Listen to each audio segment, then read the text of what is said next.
years of puberty, when we're all going through these changes in the body, I just started noticing this highly sensitive version of myself. Music started to become this catalyst for me to get in touch with my feelings. That where I've been gazing at myself into the mirror, and everything starts to diffuse around you, and you start to receive this trance state. But in that experience, I saw myself through the mirror as if I was my higher self looking back at me, eating whole foods, natural foods, trying to limit your pesticides and your preservatives, anything that could manipulate the quality or the food that is inherent. I really believe the relationship of the earth and the sun, and just this despair. I was in this endless loop of heavy thoughts. Started thinking of ways that maybe I need to just leave this earthly realm, and what are the most painless ways that I could do that. The beauty of that darkness, what I found in kind of like the dark soil, are the roots of what could be our transformation.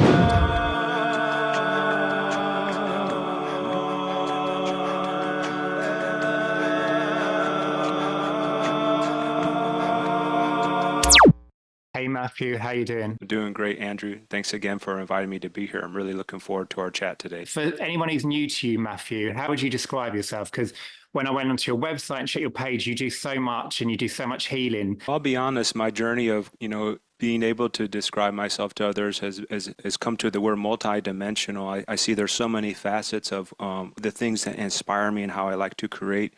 So I consider myself a voice artist, a music producer, I'm an educator, and also an AV specialist. I have backgrounds in all of those departments with certifications in kundalini yoga, life coaching, holistic voice therapy, and Reiki training. And another word too is seeker. I'm a seeker of truth, and I love having these forums and opportunities like online and with others to share what we're learning about this human experience so that we can all align to our highest potentials. I love that. And as I told you earlier, for anyone who doesn't know, I discovered your music at the end of 2021, which was like 2 months for my awakening. And I was meditating to your music every day. And I really believe it was part of my awakening, your music. And as I said, I'm not religious, but I hear God through your music. And I met someone last year and they said, all I want to do is sing to God. And it just reminded me of your music. And I said, it's like solfeggio frequencies and it's vocals and it's like beatbox and it's like a whole amazing hybrid of like, I've never heard anyone do what you do. So I just want to thank you. I'm honestly honored that you're here with us today and honored for you to tell your story because I know you've done so much in your life. So it's really good that you could be here today. So just if we can rewind right back to the beginning, I know like myself, when you was young, you was like really highly sensitive and you suffered from social anxiety and fight and flight. Tell us what that was like and what kind of years was that in your life? I think it was right around the years of puberty when we're all going through these changes in the body. I just started noticing this kind of highly sensitive version of myself. Was maybe I was always there, but that was the version I was experiencing in the world. And I don't think I even was able to put words to it till I was much older and started my spiritual journey. But I was very creative, very intelligent, and very interested in not only the world around us, but also kind of more of these like esoteric topics of, like, I remember as a child, I go to the library and want to look up all the paranormal topics of like ghosts and supernatural and anything with like this beyond the everyday norm, mundane topics. But also with that sensitivity came, yeah, a lot of strong social anxiety. And I remember just being very shy. And even some of my school years, just kind of being that kid who was always quiet, sitting in the back of the class. And I think I just kind of inadvertently took on that role because it was like a comfort. At some point it was comfortable to be within myself. And I realized that being vulnerable and experiencing and expressing my emotions was very challenging for me at that time. So during my journey of life, and as we'll explore with music, music started to become this catalyst for me to get in touch with my feelings. And prior to that, though, I see that music was kind of an escape for me to listen to music like soundtracks and even the music from cartoons and animations, I realized there was something about music that was always a part of my life that allowed me to go kind of into that safe place of retreat within myself. What kind of years was that, Matthew? Like you kind of, where you started to like discover music? I would say probably around the age, maybe, well, I remember my first memory, my family went on a trip to somewhere in the Bahamas on a cruise ship, and I remember sitting on the beach in a hammock, and nearby somebody was playing the steel drum live. And I remember I was so like interested in the sound, and I always seemed to enjoy reggae music too. So I told my mom, "Hey, can we buy one of his cassettes?" So I remember that was like the first time I bought another musician's music. And so that was around, yeah, the age of probably 12, 13, 14, all through my, until about the age of 24, 5 is when I started exploring my own musical ability. I didn't even realize I had a musical talent until around the age of 19. My younger brother asked for a guitar for Christmas. And so watching him play, it kind of evoked this curiosity in me, say, "Oh, that looks kind of fun. Would you mind if I try?" And it turned out I had a natural ear for music. So it wasn't until I was 19 that I even knew that I could produce and make musical sounds. So what part did you feel like you started to like feel awakened and liberated from like obviously the social anxiety and just feeling shy and just want to keep yourself isolated? I would say there's one thread that I noticed, like even when I was in those shy years, whenever we had to go up to the front of the class and give a presentation, it was just like something switched in me that said, this is something that you're supposed to do. And so some of those fears and anxieties would go away. And so Yeah, around age 24, 25, I started auditioning for bands, had more confidence in my music to play with others. And so around that age, I became lead singer in bands, playing guitar, singing, doing cover songs mostly at parties and for fun. And so that was kind of the beginning of it.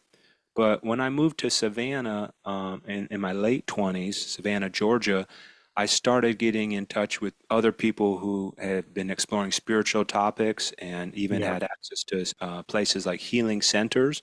And so spending time in those places allowed me to kind of start going on that journey and asking more questions and feeling like I had a sense of community, like others like myself who were interested in the world beyond just the everyday life. And what art did you really feel awakened in touch with your spirituality? I would say that when I was living, it was 2014, I was living at a healing arts center called Anahata Healing Arts, and they had this big cathedral space room that people could do yoga and whatnot. And so when it was free from no other teachers there, I would go there and I would start practicing my voice and different kind of like almost shamanic drumming, free and liberated with my voice. And while I was there, one of the teachers in the past had left behind a kundalini yoga teacher's manual. And I remember just feeling so drawn to it. And in my free time, I would flip through it and read it. And all of that inspiration guided me in 2015 to go out to Espanola, New Mexico, and to Yeah, get my kundalini yoga teacher training, where I spent a 30-day immersion at their ashram, and they're learning mantras, meditation, everything to do with yoga, and also like the mindfulness and the lifestyle of a yoga teacher, like that catalyst that kind of helped me embody that, okay, this is a practical technology that I can use for myself and share with others and really like tune into these subtle energies that we yeah. are interested in. And so you feel the Kundalini is what really opened you up in your awakening, your spirituality, or do you think it was a combination of that and the music? I think honestly, like when I even hear that word awakening, I hear like some people have these kind of spontaneous moments. Yeah. But for me, and I think for others too, it's kind of this, it's stages and a gradual. So I think for me, it was that combination of coming out of myself in that shy period, like I described, and really getting in tune and aware to the energy outside of me of others, Yeah, and these stages and steps, like little chapters of, oh, I'm learning this about myself now. I'm learning more about myself. In this chapter, I'm learning more about community and gatherings and the energy of others and social dynamics. And yeah. this chapter, I'm learning more about, yeah, yoga and breath and energy and mindfulness. So each little step, I think, has been a progression. And honestly, I think I'm still in that unfolding. Who knows? Maybe there is no penultimate.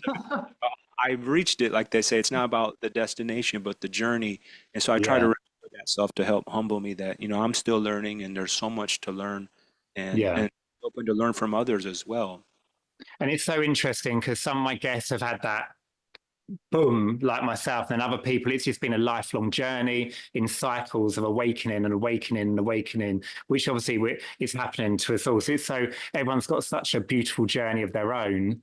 Um, and obviously, your music covers a wide range of influences. How do you describe your music, and how do you feel like it helps people? Well, where I find myself in most recent years, you kind of had like a nice summary earlier. Like I've kind of had this amalgamation of all these influences, and so more recent years I have explored the realm of sound healing, and I've collected a lot of instruments from around the world.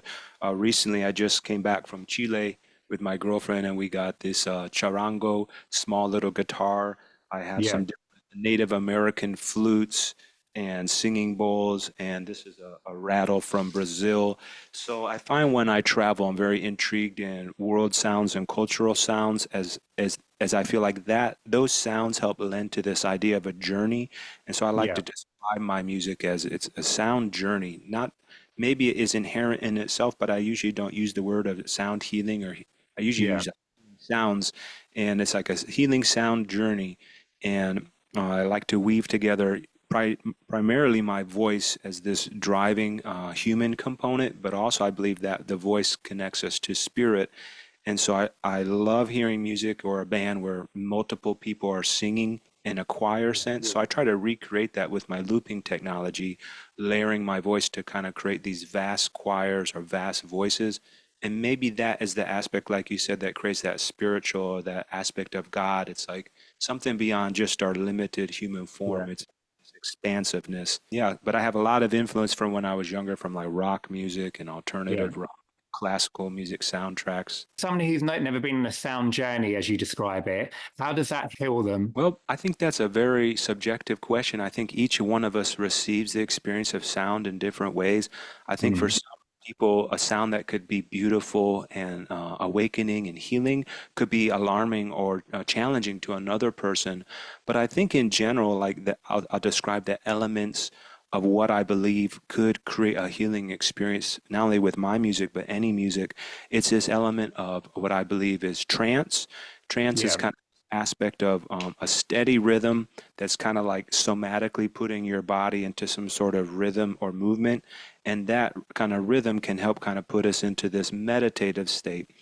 And when we're in this meditative state, I believe what is happening is that we're kind of letting our guard down a little bit. We're turning off the activeness of the mind so that our yeah. nervous system can kind of do the job it was evolved to do, is to preserve our body, to nourish our body, to send the signals. And so I believe this element of trance, this element of also spaciousness. So I like to use reverbs on my music as well to create like, oh wow, I'm in a space that's larger than what it feels like. Maybe I'm in my room, but this space feels like I'm in a vast valley or cavern, or maybe it's an etheric sounding space. So I think this element of space too is can be lending to these healing experiences, because who knows the boundaries of our spirit. Maybe we're more vast than we can imagine. And for anyone who goes to Insight Timer after this session, what are your favorite tracks of your own on Insight Timer? Well, you had brought up some of the what they were called daily insights. So years Yeah, ago, Insight Timer was really in the early years. They had commissioned me to make for the year 6 different daily insights, which were hour-long musical pieces, and I explored the solfeggio tones, as you mentioned. Apparently, yeah, solfeggio tones are these ancient tones found from some, I think, Christian or religious manuscript that was maybe more like Gregorian chant. But I took those tones as kind of like the foundation tone for each track, and I researched what was the quality, and then I used yeah. the tone and the quality to basically inspire the journey very spontaneously. So the daily insights, I really enjoy sharing those. One of the very popular tracks people enjoy is this Energy Body DNA drum activation, which is much more of that shamanic, rhythmic, trance-like energy with lots of percussion and drums and voice. And the daily insights, they're actually all on a playlist of yours. So if people want to check that out, they'll find that under your playlist, because that's what I always go through your playlist. That's the ones I always use a lot as well. So yeah, everyone should needs to check them out. And obviously, a lot of people on who've been on the show have had lots of mystical experiences. Have you ever had any mystical experiences, and Would you like to tell us about any of you had? So throughout the journey, like I said, these different chapters of developing awareness and exploring and experimenting with different subject matters and practices and modalities. Again, I've never had this like penultimate like awakening experience or transcendent experience, but I've had these little glimpses, and these Yeah, little glimpses kind of like revealed to me what what may exist for us on this journey of awakening, or where our souls may have come from, or where we may be headed to. But yeah, I've had some experiences actually. In my book, I talk about this idea where you do eye gazing into either the mirror with yourself or with another. And basically, I've done experiences like that where I've been gazing at myself into the mirror, just into my eyes. And after a long period of time, everything starts to diffuse around you, and you start to kind of receive this almost like I don't know, like that trance state, timeless state of experience. And I yeah, don't know if it was because maybe I had a shirt that had an emblem on it or something, but in that experience, I saw myself through the mirror as if I was my higher self looking back at me, but this emblem became almost like a badge, as if I was like on a spaceship or a starship, and I was yeah, looking back at me like as a commander or a higher self, and I was basically transmitting to myself my mission. What is my mission here on earth in this body? And so like it was almost like this affirmative reminding that, oh wow, I'm here to do great things for others and with my music. And remember, it's in the transmitting, and that we all have this ability to transmit. So every yeah, now and then when I make music too, I'll also almost see all my equipment like I'm learning how to fly a spaceship, and if spaceships ever, become something that's the norm, it's like yeah, we understanding frequency and vibration will be kind of like some of the terminologies of how a spaceship maybe could be operating. So every now and then, even when I'm making my music, I'll get these little glimpses of like, oh, there I am again, this Starfleet commander. I'm bringing this frequency or vibration through this transmission. And so that's kind of been this like reoccurring theme that has yeah. come through. And I even wrote a track about it. Um, and it's kind of more in a rap style track, but it's like, awaken, dear ones, for the new day has come. Awaken your spirits filled with compassionate love. The true sayers are speaking in whispers at first. The lovers are mingling to quench dry thirst, for this feeling of love is the most contagious. And every breath you emanate the highest vibration. Let go of everything but the senseless sensation. We are here to emanate and have a happy celebration. So there's just like these little moments of inspiration will guide me into expression. And Yeah. so a lot of those moments can lead to a song or a track or an insight of sorts. Well, that totally makes sense to me because you being a spaceship. Because when I emailed you to come on the show, one of my questions was, "Are you a Pleiadian, Matthew?" Because I feel a really strong Pleiadian. Obviously, me being one, but I feel like with your music that you've definitely got a Pleiadian connection. And then it was funny. Obviously, you've narrated a Pleiadian book, which actually I read at the beginning of my journey. Yeah, I've read that. That was part of my journey before I read 8 Pleiadian books before I found out I was one. And that was the first one I read. So that was so small world when you mentioned you narrated that as well. Yeah, I was pleased to hear that from you because I think I like to use the word like self-amnesia. Sometimes I have this self-amnesia and I forget facets of myself or what I could be emanating just by Yeah. being me.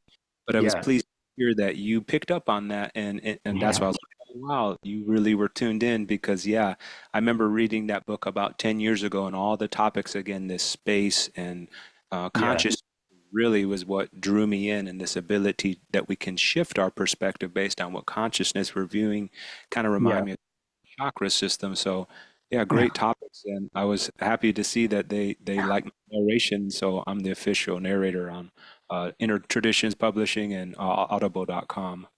Well, that's amazing. And if you are Pleiadian, you're out of 5 guests, 4 have been Pleiadian so far. So you'll be number 4. So welcome. And so just rewinding back, so you started to do Kundalini in your journey, and then obviously you've done so much since then. Where did that lead you to from there? So the Kundalini journey actually, when I was out west, I kind of made this whole journey out of it. My brother was living in Los Angeles at the time, so after my training, I went to visit him, and then I spent some time. I rented a cabin up in the mountains of Santa Cruz, California, for 2 weeks, and I was really wanting to kind of uh, tune in and hone in. What is my message? What is my purpose? And Yeah. that's where I came up with this idea of audio soul healing, which is my brand and business, which I put all my healing sounds journeys through. And so, really, I've been on that journey of promoting and producing a lot of content for my YouTube and Insight Timer channels, as well as locally here in Savannah. And but also on that journey, I've been in the inspiration of actually writing a book. So this Yeah. is basically like a draft copy. It's called The Art of Energy Awareness: 12 Keys of Human Health and Wellness. And this book is basically available now as an ebook and soon to be in print version for the world. A compilation of all I've learned on my journey, like we said, this journey of awakening, this journey of insights. And so, even in the very beginning preface, my intention to the reader is to help awaken within them their journey, what is their truths, and to use my journey as a bit of a catalyst. It's just things to pay attention to, things to become aware of on your journey. As we know, energy is so deep and so profound and so mystical and transcendent at times, but also ways to practicalize it and how in the everyday life can we tune into this energy and benefit ourselves and others. And the book's about 12 key steps, isn't it? What could you share it, maybe one or two with us? What we could read in the book? Sure. Well, the I like to start off kind of using is we have the the rainbow of colors. I use the chakra system kind of as an underlying guide that when we look at in chakras, we have our root, we have our sacral, we have our solar plexus and heart chakras as we go up. And so I like to call the first four keys as the four elemental diet of earth, water, air, and fire. And that just Yeah. being the most basic things of how are we nourishing ourselves with earth food? How are we connecting to the earth itself? Yeah. Water, how are we hydrating and cleansing and purifying ourselves? Uh, Breath, what is our relationship to our breath in the element of air? Are we doing any type of breath work for our nervous system? And I give some different practical exercises. And then key four is sunshine and sun and fire. And so it's like this element of the sun being the life bearer, the life giver. I also resonate with you, not very religious, but spiritual, in thinking that what if this sun was the God that all of our ancient religions were describing because it's the thing that gives all of life. And it's this endless cycle of night and day. So it's almost like when you say like you go through the dark night of the soul, the sun still comes up every day. So even if Yeah. you have a day, that sun's going to be there to greet you. And so those are just some of the more base level. And as you go up, you start becoming into more etheric and more spiritual type qualities. If anyone is interested, theartofenergyawareness.com is where I have more information about it. Well, I'll put all your information under the video, but I know that if I don't ask you, if people are going to kill me because everyone's really interested in diet, what kind of diet do you suggest and what kind of diet do you have to help you align? So I've kind of explored all sorts of renditions of diet because also when I was young and being sensitive, I realized I was sensitive to what I would eat, and some foods would give me lots of inflammation and maybe headaches and things like that. And so for me, one of my most extreme diets was called no meat, no wheat, no sweet, and no teat for dairy. Those four things were kind of like also part of my kundalini journey going into more vegetarian and vegan diets. And I Yeah. think it was great exploration for me at the time in terms of almost like fasting, eating less, doing more in terms of nourishment of these other forms of energy like the sun and yoga and breath. But I Yeah. did find for me that at some point I almost started getting a brain fog, and I learned that I wasn't getting enough good source of protein. So I don't like to really give true dietary advice to others, but a lot of what I suggest in the book are merely like explorations. Our bodies will kind of tell us what is best for us. But I Yeah. do find that eating whole foods, natural foods that are fresh from the earth or your farmers markets or even just the produce section of the supermarket and trying to limit your pesticides and your preservatives, anything that could maybe just manipulate the quality or the energy of the food that is inherent. Because I really believe the relationship of the earth and the sun are Yeah. part us our natural diet of what we need and what it all grows for us. And I totally agree with you. Like yourself, I've tried every diet under the sun. I'm actually celiac, so I can't eat gluten, but I've been plant-based now for quite a long time. However, recently something's been telling me to incorporate fish. So I've incorporated fish and I'm feeling much better in my diet. So I think just like you, I think you just need to go what your body tells you, because your body is your own God. And it really does. And I know that some people are like, oh no, I'm plant-based or I'm meat, but I think everyone's so different. And it also, you might cycle through different diets in at different times in your life. Yeah, that's a great reminder, and you said it very well. I think it's like that phrase, food is mood, and I really see this correlation. Like when you have a craving, sometimes it's an interesting exploration to see what is the root of that craving. Am I really hungry, or is it more of like an emotional need or a social need, or maybe you're Yeah. just addressing something else, a category of your life. And so when we can develop that high-end awareness of why do we eat? Why am I hungry right now? Am I really feeling hungry, or maybe I'm just feeling thirst and I haven't learned to Yeah. differentiate? So I had to go on that journey too. But yeah, I believe we all have so much in common as humans, but in the totality, each one of us are unique beings at different places on our journey. And yeah, we Yeah. might need a different diet to support that chapter. Yeah, and also I really believe sun is such a healer. I know a lot of people don't like to go in the sun these days, but I always go out early in the morning before it gets really hot, and just getting that sun in the eye has just made such a difference to my health over the years. What kind of things do you do to keep it in daily alignment? Yeah, that's a great reminder also in the book when we talk about key number four, they talk about sun gazing. So I'm glad you brought that up too. Yeah, And um, there's different studies, and as spiritual seekers, we read lots of articles.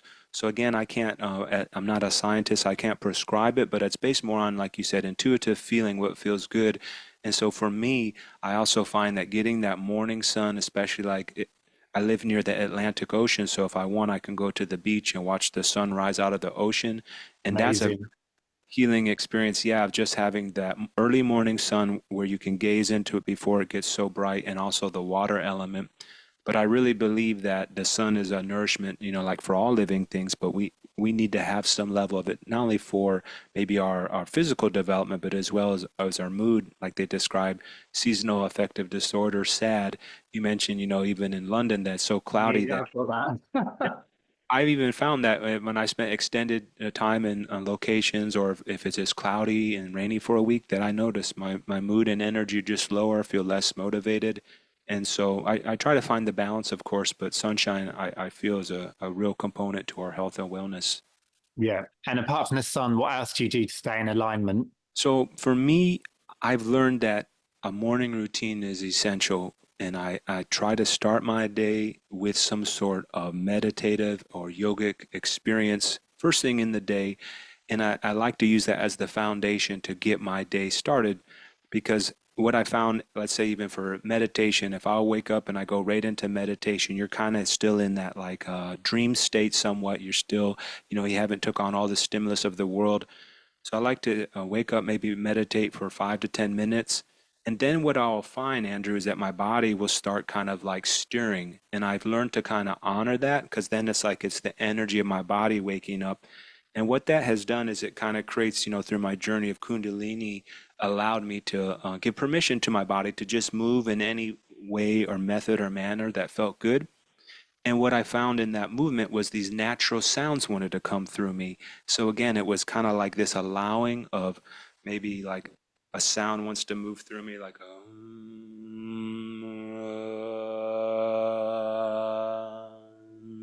and it usually starts as this gentle kind of like awakening of my body and my voice. Yeah, And at some point, I'm kind of like really expressing myself or really expressing my voice.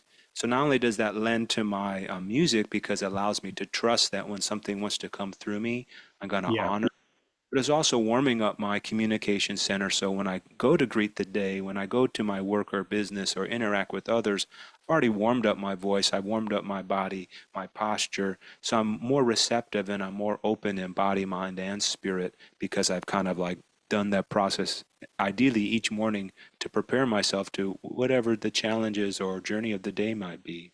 I've just started to do a lot of channeling recently, and there's lots of many different kinds of channeling. I imagine you channel a lot in your music. That channeling is something I'm very interested in. That book we had talked about earlier, The Pleiadian Agenda. Most of this was channeled through the author Barbara Handclough as this entity called Satya.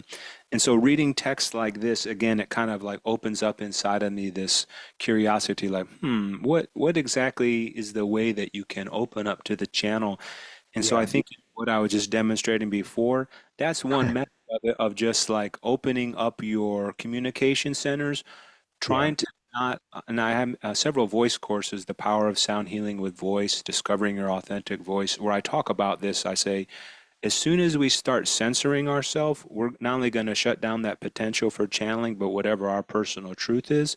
So I yeah, really want to like honor that if something wants to come through me in the right environment, I'm going to learn the most efficient way or the most authentic way to express that.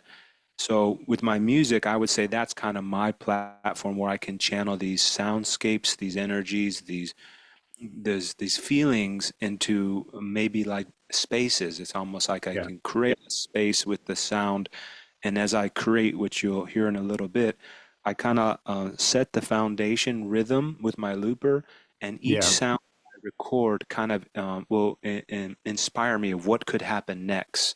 So each live loop is kind of its own new journey, and I might play a song I play many times in a different rendition because that day the channel is giving me something unique or different. yeah.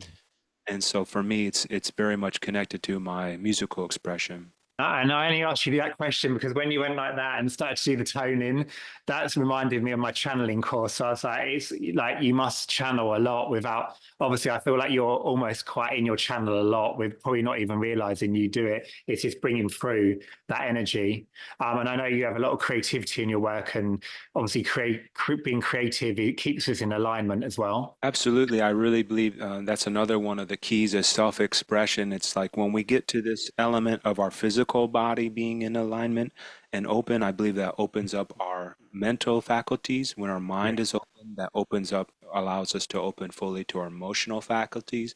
And when our emotional faculties are all in alignment, as that trinity, body, mind, emotions, then we can start opening to this element of spirit. And when we're in that spirit, then we can basically see that anything that comes through us is like a channeling in that regard. Maybe you're channeling a piece of artwork, or even when you're just, maybe it's more of a business and you're communicating with a client or a yeah, colleague. It's like if you're allowing yourself to practice this openness each day, you're kind of channeling in the moment and trusting that what's coming through you, if it's in alignment and authentic, it's going to be your truth. And ideally, when I like the saying that each one of us hold a partial truth, but together we hold the whole truth. And so I yeah, believe we act as these transmitters and activators of others through just being expressive and being authentic in our self-expression in yeah. whatever form of the arts or healing arts that feels authentic to each one of us. And I know a lot of people who are creative sometimes have fear about putting stuff out, being judged, failure. When you produce a piece of music, do you ever have those feelings, or do you just be like, "This is what I've channeled and I'm putting it out to the universe"? What's that kind of mindset for you? Yeah, I've had to go on that journey for sure. And again, with my past of that shyness and social anxiety, every now and then that version of me, the little voice will come back up and I will feel delimited, like not good enough. I remember for a long time I had the phrase in my head that, oh, starving artist, as a musician, you can never make money or support yourself. You always got to have the regular job, and the music is just on the side. So I've had to work through a lot of those limiting beliefs in myself. Yeah, And like I said, that the more I share and the more feedback I get that affirmation and encouragement from others. So that yeah, definitely helps me going. But one thing I've discovered that whenever I create a musical piece, kind of like you said, like go out on a walk, I'll just put that track that I just created on loop, and I'll listen to it maybe for an hour over and over, and I'll just kind of allow myself to really go into the vibration of what I just channeled or produced. And in doing so, it kind of informs me, okay, I'm hearing a few things maybe like with the left brain of producing, maybe I need to bring this volume up or down, or, pan this here, maybe that is too repetitive, pull that out. But then in yeah, the creative side of me says, oh, wow, this is wonderful, very expansive. I'm going to double this portion here and do it even longer. because it's taken me into this wonderful space. So it's kind of like this left brain, right brain ability to holistically enjoy what I've created. And that kind Yeah. of, this song is ready to be shared with others and when it feels like it's in alignment with the producer side of me and the creator side Yeah. of me. Well, that's a super inspiring piece of advice, and definitely we love your music. And you mentioned it earlier, the Dark Night of the Soul. Have you ever had one? And kind of what that was that experience for you like? Yeah, I would say my darkest moment in my life was actually, had suicidal thoughts and thoughts of just like my most lowest. And it came out of the ending of a relationship when I was in my early 20s.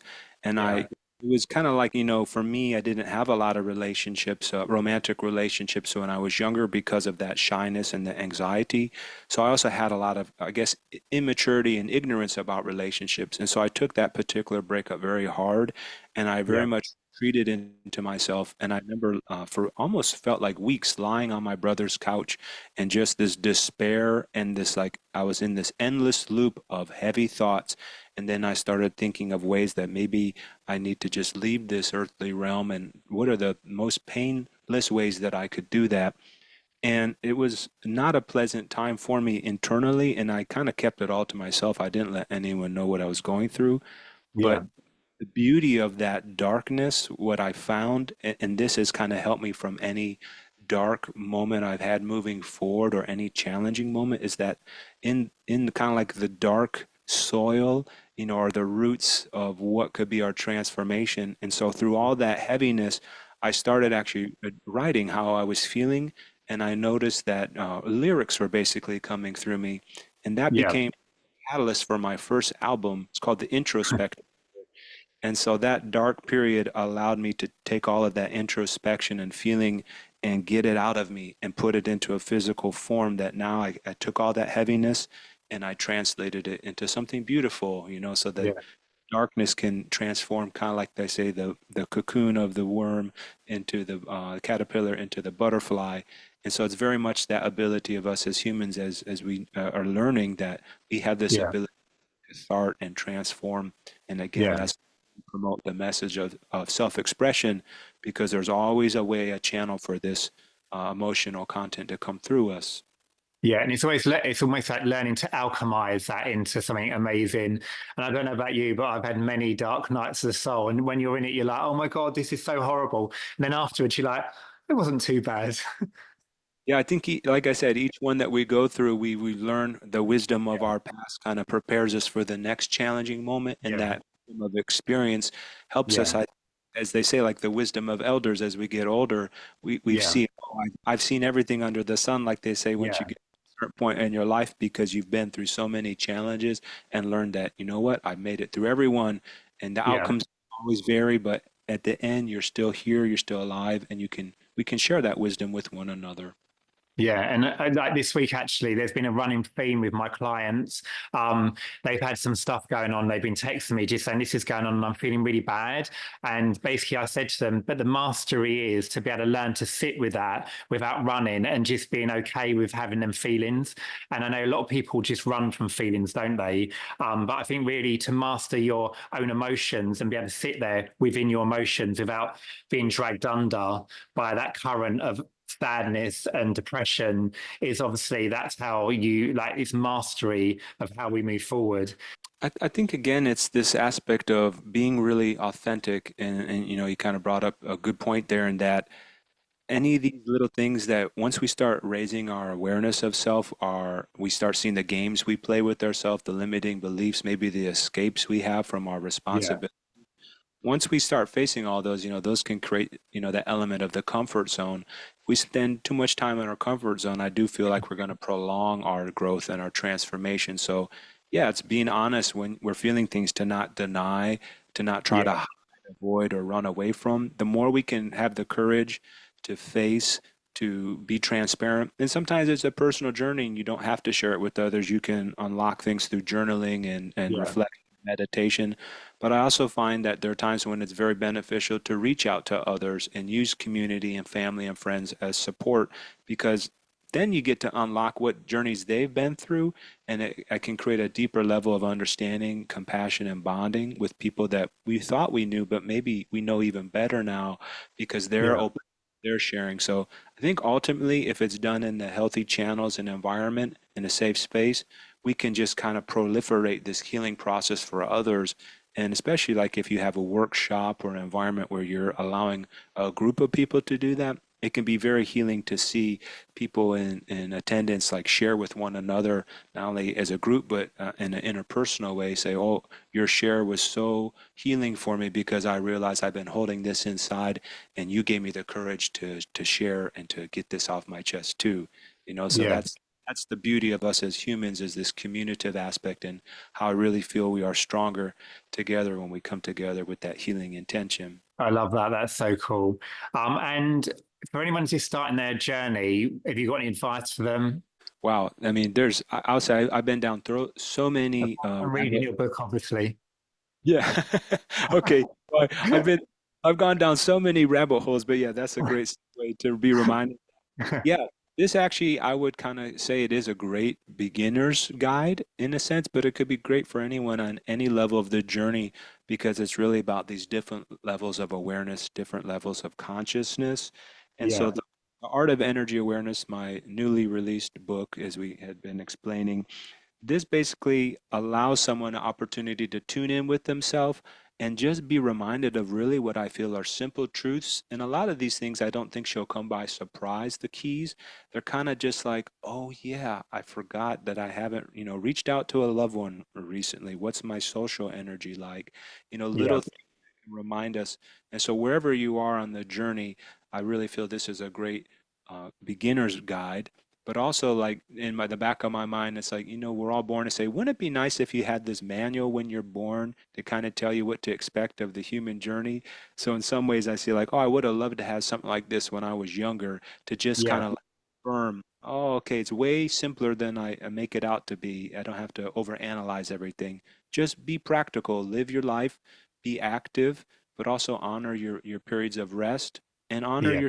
honor your intuition and what is being right that for you. What are you being called to do? And spend time in reflection so you can meditate and hear the answers for your next step. So this, I think, is a great way to one of many methods, of course, Yeah.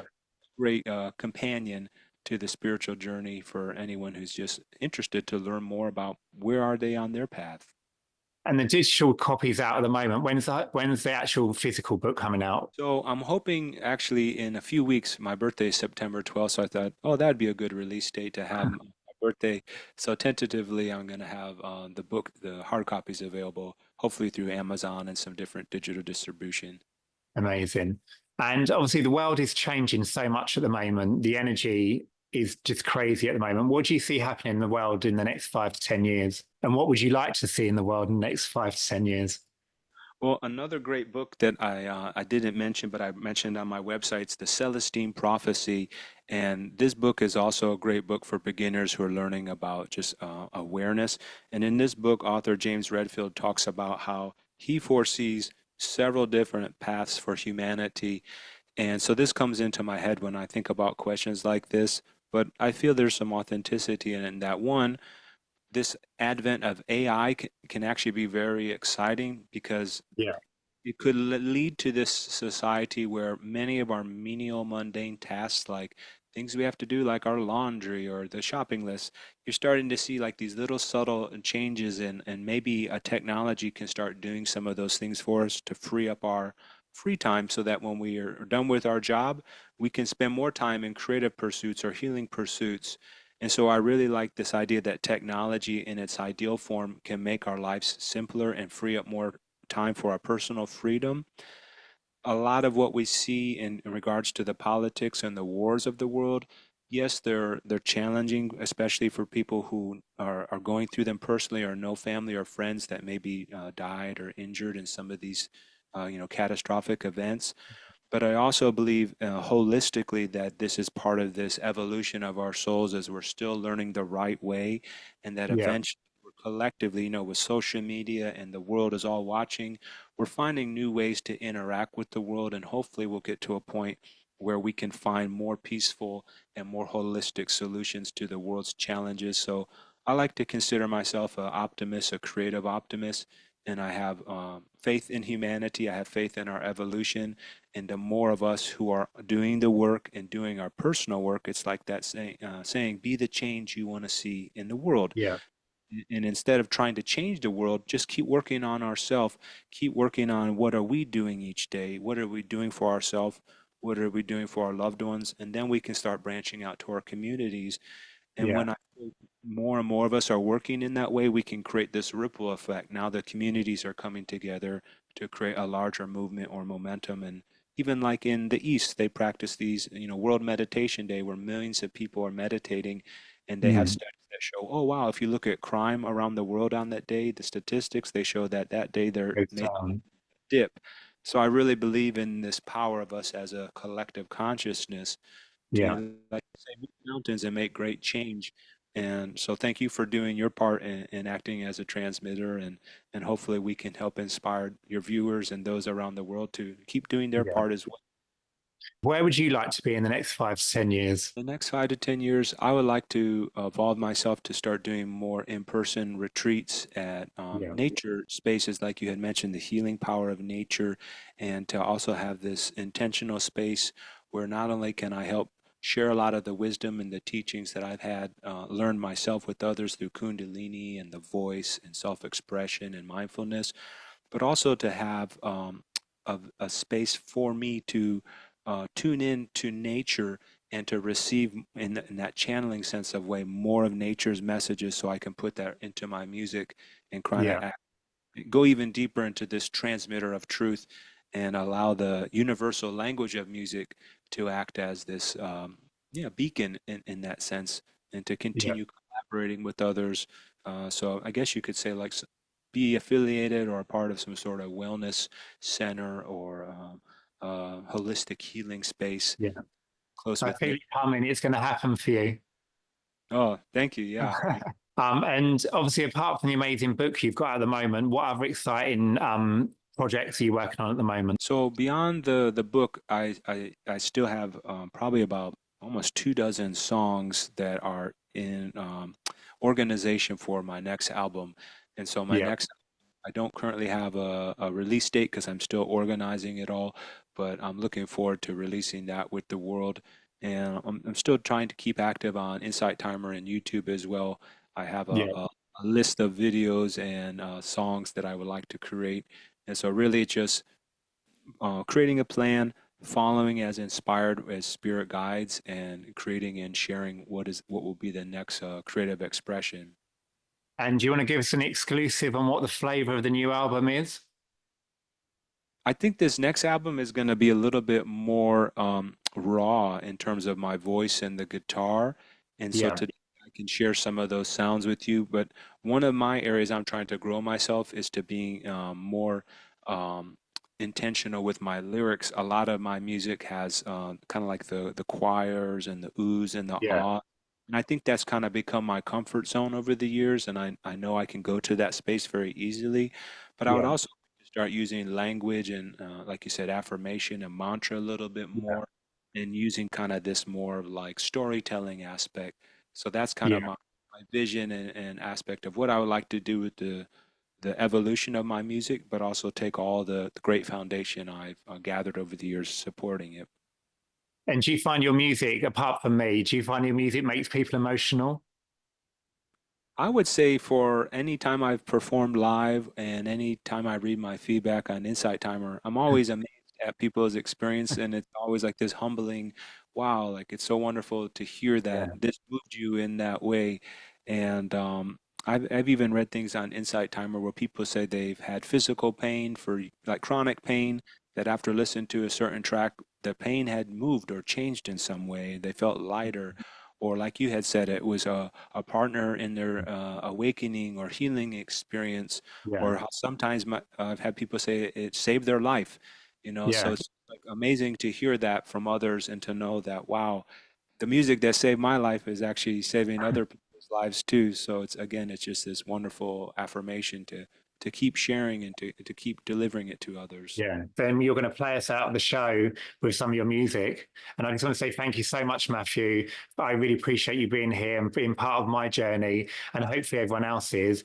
And just before you play, have you got any final words you want to say for everyone? I would say be true to thyself, follow your intuition, follow your heart, and know that the sun always rises. You know, when we have that heavy challenge in life that occurs, believe in yourself. Know that you can get through anything in life. And if you have a hard time discovering that courage, look to those in the past who've overcome challenges and use mentors and guides and other people as inspiration. Read more, be more curious. And one of the best wisdoms I said is to seek more mysteries. Instead of trying to Yeah, find all the answers, go deeper into the mysteries, because each one of us can bring forward our new revelation and discovery. Say, look what I've learned, look what I've found. So keep sharing, keep smiling, and thank you again, Andrew. It's been wonderful. You've been a thank you. wonderful host and guide, and it's been awesome spending time here with you today. Thank you. Well, we're excited to hear your music. Thank you so much. Yeah, absolutely. Looking forward to sharing. Hope you enjoy the journey. This is a journey of my loop technology with different instruments I've collected from around the world, and let's enjoy the space that is created together.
All those listening out there, you can take a long, deep breath. Inhale, exhale. And in this moment, I invite you to place a hand on your heart and just take a few long, deep breaths as you reconnect to this moment and remember the gift it is to be here now in this body, at this time on our planet, doing the great work and remembering how much great we have to share with one another as we awaken and remember to our purpose and our soul's mission and allow that divine truth to come through us in all of our moments here and now. Thank you. Namaste. Matthew, that was amazing. Wow, what a gift you've got. Oh, I thanks. had chills the whole time. Yeah, it was great. Looking up and watching you were just absorbed in the meditative aspect. So I'm To glad. be honest, I totally forgot we feel because I listen to you every day in meditation. To be honest, at one point I was like, "Oh my god, I'm recording." That's wonderful. Yeah, thank you. This was a just a wonderful start to my day. I'm so glad to have been here, and thank you again for just setting the space and the intention for us to come together and share. Thank you. My soul feels like it's been nourished after that performance. I just want to say thank you so much for being on the show. I really appreciate you. And I just want everyone to go to Insight Timer and your Instagram and YouTube and check you out. It's just mind blowing your stuff. So I just want to say thank you. And we can't wait to see what happens for you in the future when you're doing your retreats. I'm definitely coming. Awesome. Great to meet you one day in person, Andrew. Perfect. Thank you, Matthew. I'll see you soon.